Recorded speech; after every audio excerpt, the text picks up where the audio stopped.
Assalamualaikum warahmatullahi wabarakatuh. Saya Nur Fadlilah Sani, NIM 53010200168 dari kelas SPIF dari kelompok 6 yang terdiri dari Ahmad Jazuli dan Mesrantria Ayunda ingin mempresentasikan tentang variabel penelitian.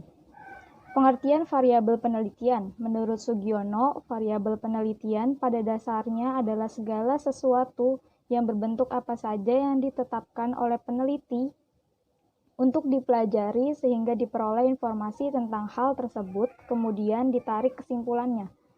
Jadi bisa disimpulkan bahwa variabel adalah suatu atribut atau sifat atau nilai dari orang, objek, atau kegiatan yang mempunyai variasi tertentu yang ditetapkan oleh peneliti untuk dipelajari dan ditarik kesimpulan. Kegunaan variabel itu ada 3. Yang pertama, untuk mempersiapkan alat dan metode pengumpulan data. Yang kedua, untuk mempersiapkan metode analisis atau pengolahan data. Yang ketiga, untuk pengujian hipotesis. Lalu jenis-jenis variabel penelitian yaitu yang pertama ada variabel independen, yang kedua variabel dependen, yang ketiga variabel moderator, yang keempat variabel intervening, yang kelima variabel kontrol. Yang pertama, variabel independen atau variabel bebas. Variabel bebas adalah variabel yang mempengaruhi atau yang menjadi sebab perubahannya atau timbulnya variabel dependen atau terikat. Dinamakan sebagai variabel bebas karena bebas dalam mempengaruhi variabel lain. Contohnya, pengaruh metode mengajar terhadap hasil belajar siswa. Maka metode mengajar adalah variabel independen atau variabel bebas. Yang kedua, variabel dependen atau variabel terikat. Variabel terikat merupakan variabel yang dipengaruhi atau yang menjadi akibat karena adanya variabel bebas. Disebut variabel terikat karena variabel ini dipengaruhi oleh variabel bebas atau variabel independen. Contohnya, pengaruh metode mengajar terhadap hasil belajar siswa, maka hasil belajar siswa adalah variabel dependen atau variabel terikat. Yang ketiga, ada variabel moderator. Variabel moderator adalah variabel yang mempengaruhi, memperkuat, dan memperlemah hubungan antara variabel bebas dan variabel terikat. Variabel moderator disebut juga variabel independen kedua. Contohnya yaitu contoh hubungan variabel independen moderator dan dependen. Hubungan motivasi dan prestasi belajar akan semakin kuat bila peranan dosen dalam menciptakan iklim atau lingkungan belajar sangat baik dan hubungan semakin rendah bila peranan dosen kurang baik dalam menciptakan iklim belajar. Yang keempat ada variabel intervening. Variabel ini secara teoritis mempengaruhi hubungan antara variabel bebas dengan variabel terikat, tetapi tidak dapat diamati dan diukur. Variabel ini merupakan variabel penyela atau antara yang terletak di antara variabel bebas dan variabel terikat, sehingga variabel bebas tidak secara langsung mempengaruhi berubahnya atau timbulnya variabel terikat. Contohnya, tinggi rendahnya penghasilan akan mempengaruhi secara tidak langsung terhadap umur harapan hidup. Di sini ada variabel antaranya yaitu berupa gaya hidup seseorang. Antara variabel penghasilan dan gaya hidup terdapat variabel moderator, yaitu budaya lingkungan tempat tinggal. Yang kelima adalah ada variabel kontrol. Variabel kontrol adalah variabel yang dikendalikan atau dibuat konstan sehingga hubungan variabel bebas terhadap variabel terikat tidak dipengaruhi oleh faktor luar yang tidak diteliti. Variabel kontrol sering dipakai oleh peneliti dalam penelitian yang bersifat membandingkan melalui penelitian eksperimental. Contohnya, Pengaruh pembelajaran terhadap penguasaan keterampilan menyelesaikan soal cerita. Variabel bebasnya adalah metode pembelajaran, misalnya metode Carama dan metode demonstrasi. Sedangkan variabel kontrol yang ditetapkan adalah siswa sama. Misalnya, standar keterampilan sama dari kelompok mahasiswa dengan latar belakang sama atau tingkat semesternya yang sama dan institusi yang sama. Assalamualaikum warahmatullahi wabarakatuh. Perkenalkan, nama saya Mesrantia Ayunda Putri. Nomor induk mahasiswa 53010200159. Di sini saya akan melanjutkan presentasi dari teman saya, yaitu Mbak Sani dari kelompok 7. C. Variabel antara hubungan. Dalam membicarakan jenis variabel yang dilihat dari segi peranannya, telah disinggung tentang hubungan atau pengaruh dari suatu variabel dengan variabel lain, yaitu variabel independen dengan dependen. Biasanya suatu penelitian intinya berupa mencari hubungan atau pengaruh suatu variabel dengan variabel lain. Namun perlu ditegaskan, istilah pengaruh atau hubungan di sini tidak selamanya harus mengandung makna hubungan kasual atau sebab akibat, tetapi mungkin berarti kecenderungan atau arah.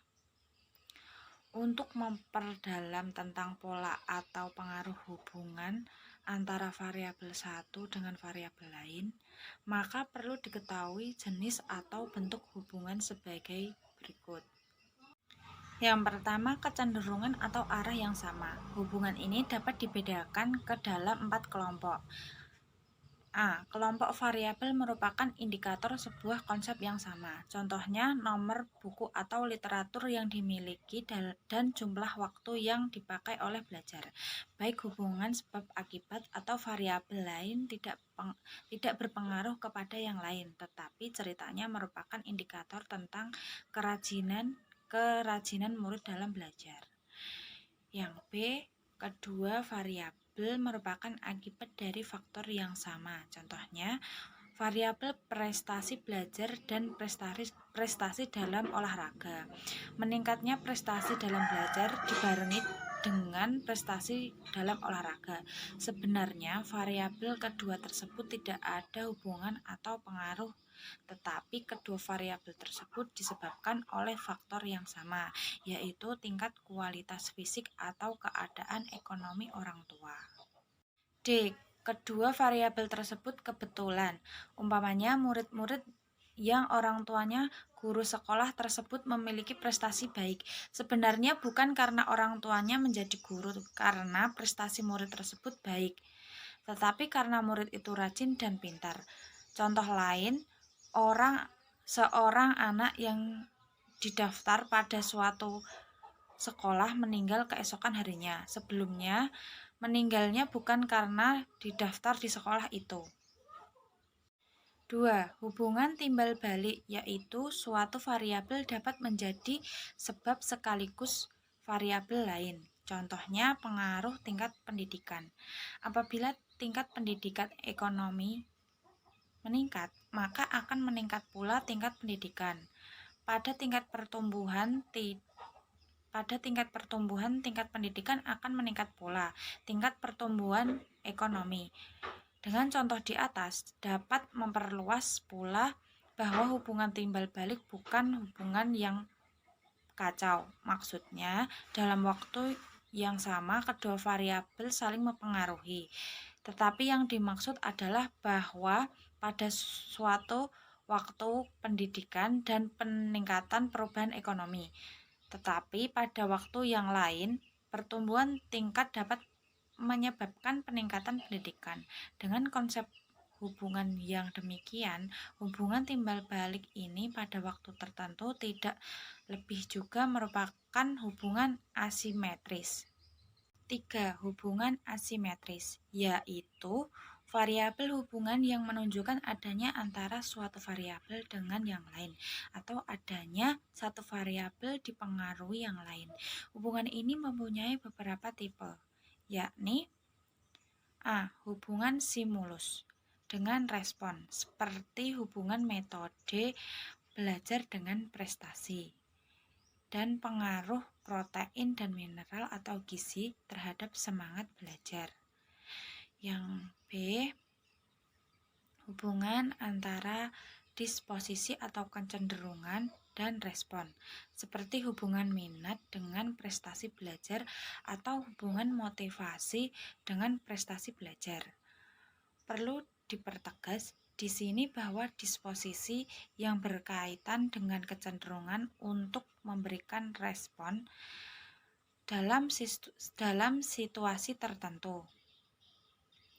Yang C, hubungan ciri individu dengan disposisi atau tingkah laku seperti hubungan kelamin dengan jenis olahraga atau keterampilan yang digemari. Hubungan tingkat pendidikan dengan perilaku beragama.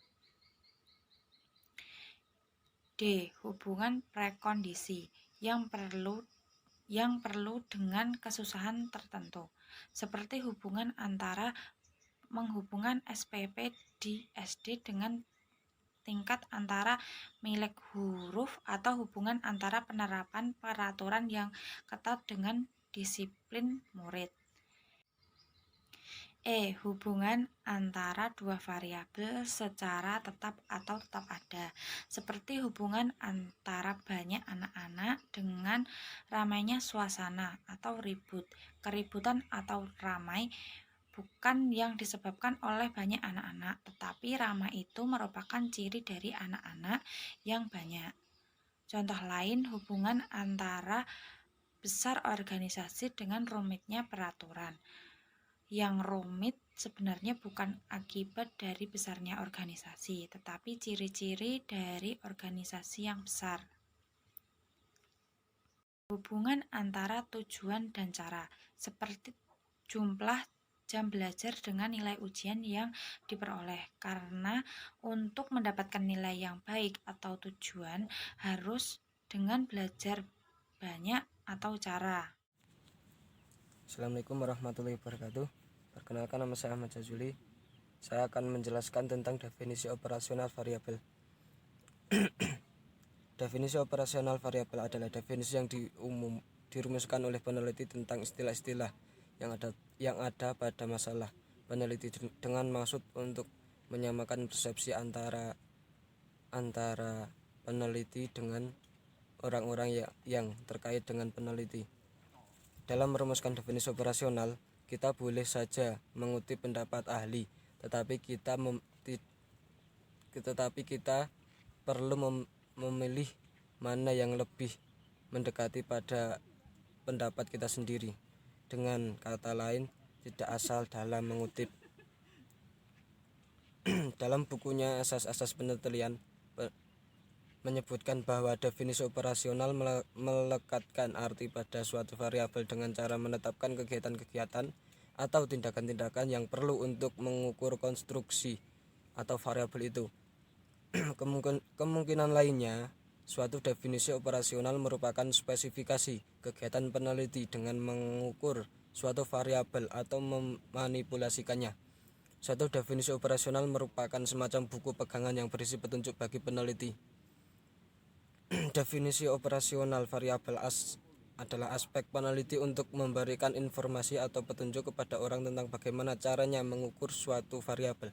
Informasi ilmiah yang dijelaskan dalam definisi operasional sangat membantu peneliti lain yang ingin melakukan peneliti dengan menggunakan variabel yang sama, karena berdasarkan informasi itu kita akan mengetahui bagaimana caranya melakukan pengukur terhadap variabel yang dibangun berdasarkan konsep yang sama. Dengan demikian, ia dapat menentukan apakah tetap menggunakan prosedur pengukuran yang sama atau diperlukan pengukuran yang baru.